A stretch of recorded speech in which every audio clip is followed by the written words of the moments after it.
This is the Read to Lead podcast, episode 391.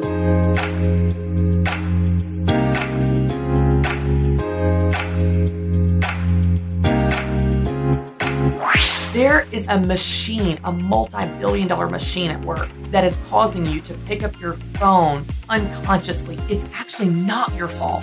But since you're going to have a device in your pocket screaming your name 24 hours a day, you do need a defense plan. You weren't created to live busy and burnt out, unhappy and unfulfilled. You shouldn't be haunted by some elusive idea of balancing it all. There's more for you right now, today, and it starts with taking back your time the guilt-free way. Hi, I'm Jeff Brown, and you've found the Read to Lead podcast, a podcast dedicated to your personal and professional growth, where I believe that if you want true success in your business and in your life, then intentional and consistent reading is a must. Today, we get to chat with Chrisy Wright. She's author of a brand new book called Take Back Your Time, a guilt-free guide to life balance. I'm going to ask Chrisy to share about what she means when she says balance isn't something we do as much as something we become, some of the more common reasons we tend to feel out of balance, her 5-step easy-to-follow path to balance, and plenty more. Hey, if you think you might be interested in providing training for your team, whether that's the concepts in my book related to developing that consistent and intentional reading habit, reading more in less time, and making the most of what you're reading, or the personal habits training I've developed that comes from my nearly 400 interviews with authors on this very show, I'd love to hear from you. I offer each of these trainings in the form of half-day workshops, or you can do both in a single-day workshop if you prefer. And related to those, I also offer help with creating, launching, facilitating, and leading your own company book club. For more information on either of these workshops or book club offerings, you can write to contact@readtoleadbook.com. That's contact@readtoleadbook.com. Chrisy Wright is a #1 national best-selling author and inspiring personal development speaker. She is host of The Chrisy Wright Show, which is available on YouTube and wherever you get your podcasts. She has spoken to thousands across the country at women's conferences, Fortune 500 companies, and her own sold-out live events.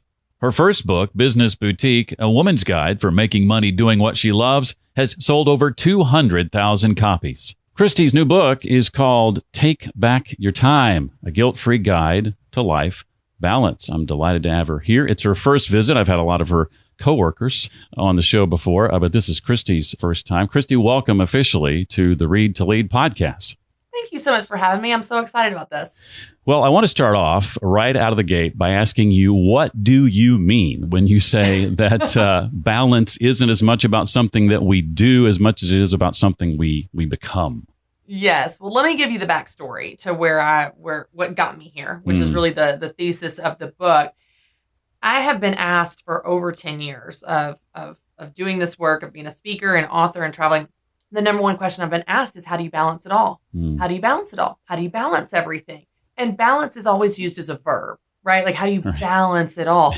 And we've got all the analogies, spinning plates and juggling balls and walking the tightrope, and which balls are rubber that you can let drop and which balls are glass and you can't let those drop. And not on Wednesday, but the third Tuesday, you can't. This sounds so stressful. This sounds exhausting. It also sounds like I can do all of that and still feel like something's not right in my life. I can work really hard to walk the tightrope, spin the plates, juggle the balls, and be good at everything, and I can still feel out of balance. And that led me down this path to start asking different questions and really dig into the issue behind the issue. Not just how do we manage our calendars better? How can we be more productive, more efficient? Again, I can do all of that. I can multitask, wake up early, stay up late, rush, run, be efficient. And just at the end of the day, I'm just exhausted and I don't feel any more balanced. And so I started asking different questions. To your point, what if balance isn't so much something you do, how you balance it all? What if it's a feeling you create? What if it's something you could become? What if you could become balanced in an out of balance world? What if you could feel balanced and still be busy or in a busy season? What if balance looks less like productivity and efficiency and more like peace, being confident in your choices when you say yes to this thing, no to that thing, being happy and proud of how you spend your time.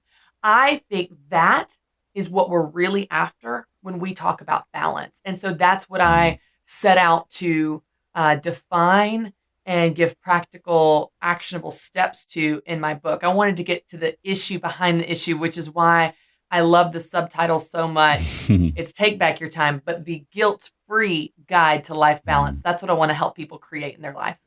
I am so jazzed about how you've defined that, how you've laid this out. If someone were to look at my calendar, they would go, "Wow, Jeff, you seem to be pretty busy." But one thing I did a couple of years ago was decide to take a 30,000-foot view and look at what I'm doing through the lens of what gives me energy, what zaps my energy, and color coding my calendar accordingly. And I found that for those things that give me energy, which I colored green, there was a lot of that. And for things that zap my energy that I colored red, there was almost nothing. Wow. And so that helped me to realize that I'm busy, I'm loving what I'm doing, and I'm not doing anything that would take me out of balance.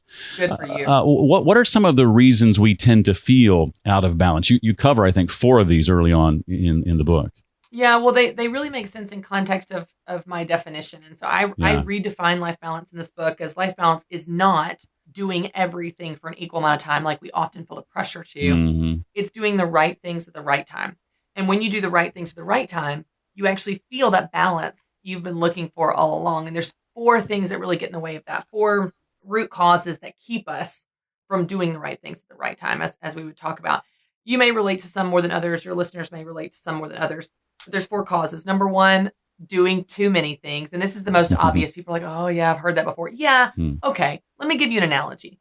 So when I come home from the grocery store, it doesn't matter if I have 2 bags or 35.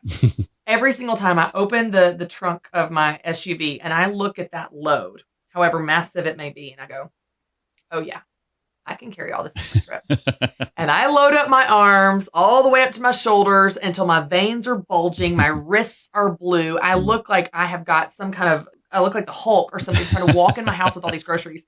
And inevitably the same thing happens every single time. The bags break. I'm frustrated. Salsa's rolling down the sidewalk. Apples are rolling down the street. And I'm frustrated. But the reason I'm frustrated is because I was never meant to carry all that at one time. The same result happens every time.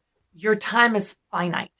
As long as your solution to all the demands is to cram more in, crowbar more in, wake up early, stay up late, run harder and faster in between. And if you could just rush and be a little more efficient, you're just going to be exhausted and not any more balanced. You're just going to be really stinking tired. And so doing too many things will always lead us to feeling out of balance, like the grocery analogy. The second problem is actually the exact opposite. The second problem is not doing enough things. Now, your type A, hard driving people won't relate to this, but there are people that do. People that struggle with balance in a different way. For example, someone that might be an empty nester, and they used to spend all their time revolving around their kids, taking them here and there. All of a sudden, their kids are gone, and they're bored. Like, what do I do with my time? Maybe someone that's newly retired. They're kind of like, okay, now I feel kind of aimless. I don't know what to do with my time. All of us experienced this last year in the pandemic. At first, we loved the gift of free time, and after about 2 to 3 weeks, we were bored. So if you don't have relationships to connect with, responsibilities to show up for, outlets to share your gifts with, then you're going to be bored and out of balance. So that's the opposite problem. Then the third cause of being out of balance is we're doing the wrong things. In your example, Jeff, would be all those things that were red. A lot of people don't do what you did, and they've got their calendar full of red things. They're just not aware of it. So they're doing things that are not life-giving. They're not important. They're not a priority. They're not energy-giving. And as long as you spend your time in your one life on things that are not important to you, then of course you're going to feel out of balance, because no matter how perfectly you manage your schedule, you're doing the wrong stuff. Extreme example here would be, let's say someone is working a full-time job that they hate. They've got a toxic boss and a toxic culture, and they hate the job. Well, it doesn't matter how perfectly you micromanage your calendar. You're spending 40 plus hours a week doing something you hate. You will never feel balanced when you spend your life on the wrong things. And while we all have a few things we have to do, like pay taxes and change diapers, we are more in control of our calendar than we realize. And so doing the wrong things will always lead to us feeling out of balance. The fourth and final cause is not doing the right things. And this is a little different than doing the wrong things. The right things would be, in your example, the green things, the things that are energy giving. They are your priority. They're super important to you. They fill you up and make you come alive. I hear more often than not people say statements like this. I love to work out, but I don't ever have the time to. I want to go on a date with my spouse, but we can never make our schedules line up. I want to volunteer for this ministry, but I never have the time. I want to start a business, but I can never make it work out.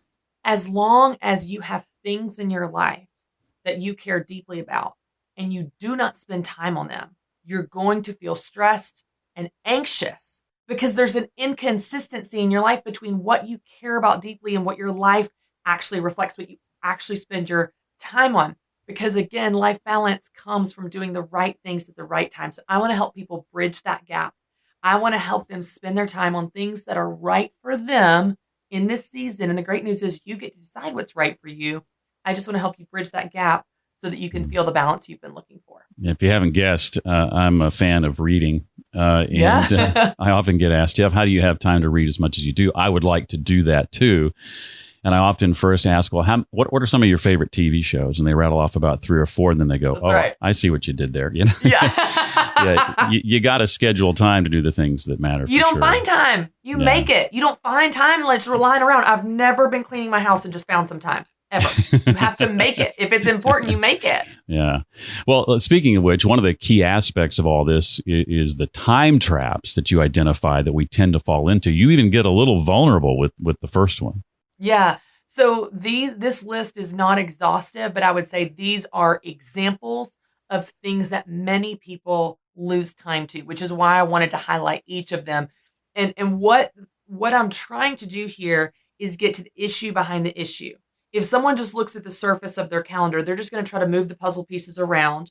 They're going to maybe get it a little bit better. And then the same core problems, the root motivations that got them out of balance in the first place are going to creep up again and again. So I want to help people solve this balance problem at the root level of what's going on in us. So I'll use a couple examples and then you feel free to ask any follow-ups. But I often, and many Christians, many people of faith fall into this. I often think, well, I'm so busy because I just love to help people. I'm just such a giver. I'm just such a servant. I'm just being a good Christian.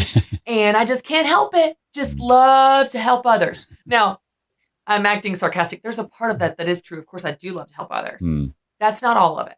Okay. And I think if we're willing to be honest with ourselves, which is absolutely crucial to solving this at the core level, if we're willing to look in the mirror and get honest with ourselves, often there are other motivations at play that lead us to make the decisions that we do, to spend the time on the things that we do. So for example, I remember a pastor saying years ago, one sentence that just cut me to the core and I've never gotten over it. He said, there's a very big difference between doing something to be loving and doing it to be loved.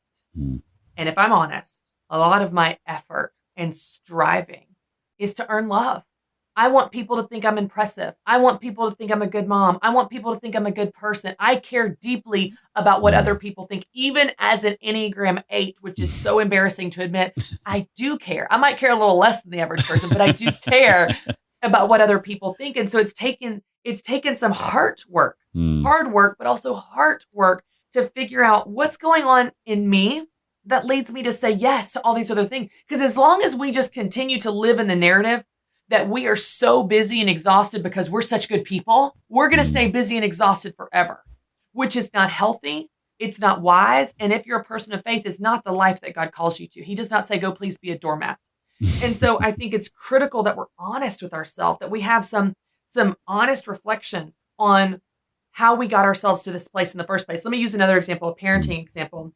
And again, this is to your point, me being super vulnerable about what's going on in me. Sometimes we focus on the wrong thing.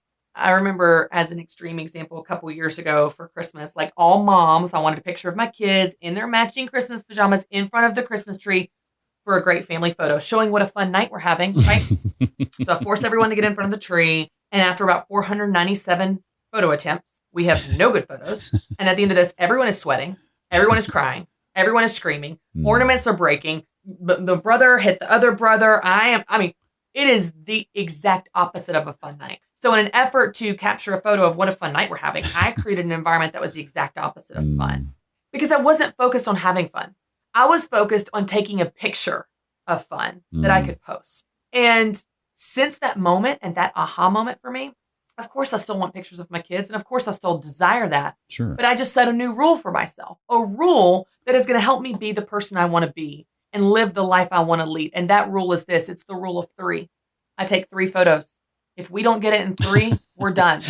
And as simple as that is, that has set me free from the temptation to create these stressful environments. So whether it's focusing on your son tucking in his shirt when he's walking into church and you end up yelling at him, acting like your most unchristian self, or if it's a photo in front of the Christmas tree, when we focus on the wrong thing, it turns us into people we don't want to be and in a life we don't want to lead. And so I kind of walk through what are some examples of what's going on in us that leads us to do what we do and spend our time the way that we do so that we can free ourselves from that and not only have more time, we're going to have a whole lot more fun and a lot more real life pictures, which I think is a good thing. I want to touch now on briefly each of the 5 steps that you lay out, the path to balance. Yeah. And step 1 is decide what matters. Talk about the difference, Christy, between traditional prioritizing and what you call fixed and flexible priorities. Thank you for asking. I love this part of the book. And I think it's something we don't talk about enough. So thank you for asking, because where this came from is, aside from the fact that it has a practical implication in how we manage our time. In the past, for years of doing this, if I ever talk about priorities, I often hear people say, especially Christians, I'm not trying to hate on the Christians today. I am a Christian, but let me use this analogy for an example. I'll hear the Christians say, my priorities are God, others, self, in that order. And I'm like, that is so sweet. That's a wonderful Sunday school answer. That is very impractical on like how you're going to manage your Monday. Okay. We need to be specific. So what I mean by fixed priorities are, yes, when push comes to shove and all hell breaks loose, you know what matters most. If push comes to shove, my kids matter more than my work, hands down.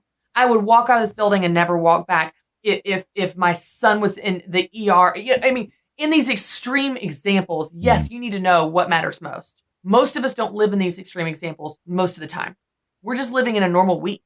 And we need to know how to manage our time in a normal week with normal, flexible priorities. And what I mean by that is, while you have these fixed priorities of if push comes to shove and hell breaks loose, you also need a set of flexible priorities. And what that means is you're going to have a set of priorities that are more specific to the time frame you're living in, more current, more relevant, and more fluid to what's going on.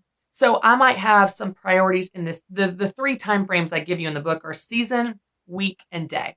So in a given season, you have a set of priorities that in general, these are the things that matter most to me in this season.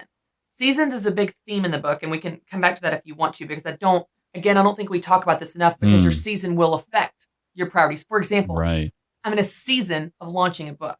So my priorities are work. Work is first. It does not mean I do not love my kids. It does not mean I'm a bad mom, but this reflects the season I'm in a practical time management standpoint. Second is my family. Things that fall lower right now in this season: working out, clean house, and time with friends. Those are 3 things that are important to me.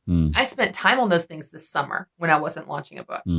Right now, those things are not really getting a lot of my time, but I don't feel bad about that, because what's right now is the book and then my kids. Then within a given week, like for example, this week is back to school. So I'm taking this whole afternoon off. I'm taking Wednesday morning off to get my son all situated in his classroom, whatever. So in a week, okay, there's things that work revolves around school and back to school and teacher meetings. Cool. In a given day, I might have a day. And by the way, these change. For example, I was supposed to be off Friday. I just got a text right before you and I started recording that Friday someone's out sick. I'm going to be hosting the Ramsey show on Friday.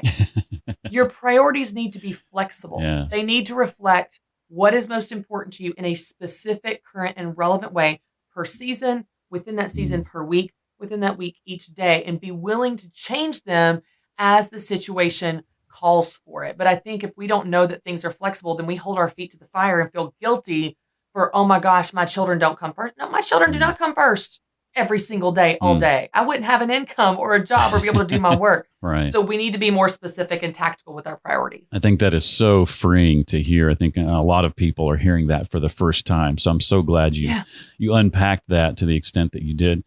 We talked a little bit or touched on briefly, stop doing what doesn't matter. That's officially step 2 of the path.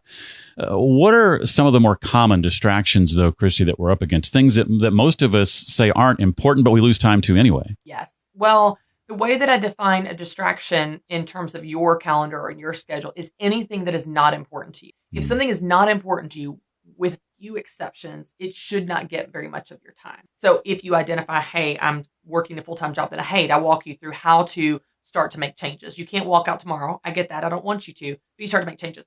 But day to day, week to week, we all lose a lot of time to things that are not important to us. There are common ones. For example, making other people's problems your problem. So someone comes to you like, oh my gosh, I don't know what we're going to do. We don't have a coach for the soccer team. Not that I know anything about that. And they're like, I know, I'll do it. And again, it goes back to like me needing to be the hero, me needing to save the day, because being needed makes me feel good about myself. So you can always point it to motivations, but when you get distracted by other people's problems, you lose time for your own. Like you don't have any problems or priorities or things you got to deal with. And so that would be an example, making other people's problems your problem. The need to prove yourself. Oh my gosh, like just I want people to think I'm a good mom, so I'm going to show up at every single thing. Or I want people to think I'm a good team member or leader, so I'm going to say, come early, stay late, all of that. This need to prove yourself. We've got all these needs and distractions that kind of intermingle to lead us to lose time. But I'll just camp on the most common one. Screens. I don't hate screens. Social media, technology, TV shows, they're fun. It's fine. But when we begin to see the research around time spent on television, time spent on social media, time spent on just technology in general, it's very eye-opening. Because the same people that say to me, I don't have any time to go on a date with my husband, are the same people that know exactly who got the last rose on The Bachelorette. And my statement to them, as tough love as this is if you know about every single man that's ever received a rose on The Bachelorette, but you don't know about the man living in your own house, you don't have a time problem. You have a priority problem. And so we need to be aware of what we're losing our time to and change our habits so that we're spending time on things that are actually important to us. Because those are the things, whether it's reading, going on a date with your spouse, waking up early to work out, cleaning the house, whatever's important to you. When you spend time on those things, you feel the balance you've been looking for. When I scroll Instagram for 45 minutes, when I went on there just to check one thing or post one thing, and 45 minutes later, I'm not feeling like my best self after that. I'm not feeling super balanced and proud of how I spent my time. And so I actually, in the book, dig into the very concerning research and psychology of social media, the addictive nature of technology, of how our brains are teaching us to do this and we're not aware of it. So I'm not mad at people. I'm not, oh, you're such a terrible person for checking your phone. I'm going, hey, there is a machine, a multi-billion-dollar machine at work that is causing you to pick up your phone unconsciously. It's actually not your fault. But since you're going to have a device in your pocket screaming your name 24 hours a day, you do need a defense plan. So I talk about some things that I do. I have a box at home that when I walk in the door, I put my phone in the box so that it's out of sight and I'm not tempted to pick it up so I can actually look at my kids when they're telling me a story. Because I know that I'm just as susceptible as everyone else is. And so since there's all this force working against us to get us staring at our phone all day, every day, we need some practices, some habits, some tactics to help us resist that temptation so that we can spend our time on what matters most and be the people that we actually want to be. Christy recommends the Netflix documentary, The Social Dilemma, as do I. Watch that when you get a chance. That's one of the few times you'll hear me say, go watch Netflix. Watch TV. Yeah. It's a good one. It's worth it. We touched on scheduling, what matters, how important that is. What have you learned about the importance of systems for success versus just identifying goals you want to achieve? Yeah, I'm not a rule person. This is going to come as no shock to anyone that follows me or knows me, but I'm a creative. I have a wild imagination and I'm a free spirit. So if you talk to me about rules, I'm like, I buck this. I don't like them already. I don't even know what the rules are. I don't like them. I don't like rules. I don't like things telling me what I can and can't do. Feels restrictive. So things like boundaries, super scheduling things, systems, as an example, sound really restrictive and no fun to me. Until I learned, actually from Pastor Craig Rochelle, that systems are just a tool that help you do what you say you want to do and be who you say you want to be. And what he said, the way that he unpacked it, and I talk about this in the book, was so eye-opening that it actually made me accept it and even like the idea of systems. So he said, we all have systems. We either have them by intent or by default. So systems are a result of what you've created intentionally or what you've tolerated and just allowed to happen. And I realized that I actually did have systems. My systems just sucked. So as an example, I had a system of hitting snooze 47 times. So I would set my alarm 45 minutes early because I knew I wasn't going to wake up the first time it went off so that I could hit snooze over and over again. Get 45 minutes less sleep because you're not really sleeping when you're drifting off back and forth every 5 minutes. And then eventually wake up at the same time anyway. My husband and I were just talking last night and he somehow brought up this research. He goes, there's been so much research about the snooze button and how it does not work at all. That you always end up waking up when you know you have to. So it's better just to set your alarm for when you have to wake up, because your brain knows that's when you have to wake up. And then you get all that more sleep that you weren't snoozing. So he had reminded me of that. And I'd done this other times for my normal wake up time, but I'd never done it with my workout time. So this morning I tried it. I was like, all right, I must set my alarm for 4:15, which is when I really have to get up to get out the house to go to 5 o'clock yoga. And that's tight for me. Cause I'm like, if I miss it, I miss it. I've already signed up for this class, but I did it. I set it this morning for 4:15 and I looked at it and I promise you, even in my groggy state at 4 a.m. and having just woken up for the first time, my brain looked at my phone. It said 4:15 and it knew this is when you have to actually get up. And so I actually got up at the time without hitting snooze. And so when you begin to identify, we all have systems, some just suck. It makes you want to be more intentional to create systems that work for you, that actually set you up for success. So another simple system I've started is I have started setting a bedtime of 9:30. And so no matter what is happening at 9:30, even if I'm cleaning, even if there's dishes, even if there's a great show on, even if I'm scrolling Instagram, even if whatever, at 9:30, I have set this timer on my phone, or sometimes I'll put on my calendar, go upstairs. I go upstairs, I wash my face, take my contacts out, and I'm in bed. I'll read a little bit. I'm in bed by 10 versus sitting downstairs and I look, I'm like, oh shoot, it's 10:45. I didn't even mean to stay up so late so I can be grouchy the next day. So systems are something you can use to help you do what you say you want to do, and they're not restricting. They're actually freeing because you begin to become a person that you want to be, which is a good thing. I love it. I'm a little older than you, so my bedtime's 9. There you go. Probably way more rested than me, and I appreciate that. So about 8:30, my phone tells me, hey, it's time to start doing those 10 things you got to do before you go to bed. I had a bunch more questions I wanted to ask, but we are out of time. And so that just means I'm going to leave you listening wanting more, and that's never a bad thing. This was a lot of fun. I really have enjoyed this book and approaching this topic from, to me, an original and refreshing way. So thank you for that, and thank you for gracing us with your presence today. Thank you for having me, and thanks for saying that. That's the best compliment you could give me, because this is a talked about topic. It's been around a long time. I wanted to bring something new. So you're the first person to say it in that way. Thank you for saying that. That means a lot. If you like the idea that life balance doesn't come from getting more done, but it's about doing the right things at the right time and it leads to peace, not exhaustion, this is your book. For a summary of our conversation that includes a link to Christy's book and her social media channels, among other things, visit the show notes page for this episode. That's at readtoleadpodcast.com/391 for episode 391. And remember to write me for more information on my full and half-day workshop offerings and in-house book club facilitation. That address is contact@readtoleadbook.com. That's contact@readtoleadbook.com. That wraps up this week's edition of the podcast. Thanks for being here. Hope to see you next time. Until then, remember, leaders read and readers lead.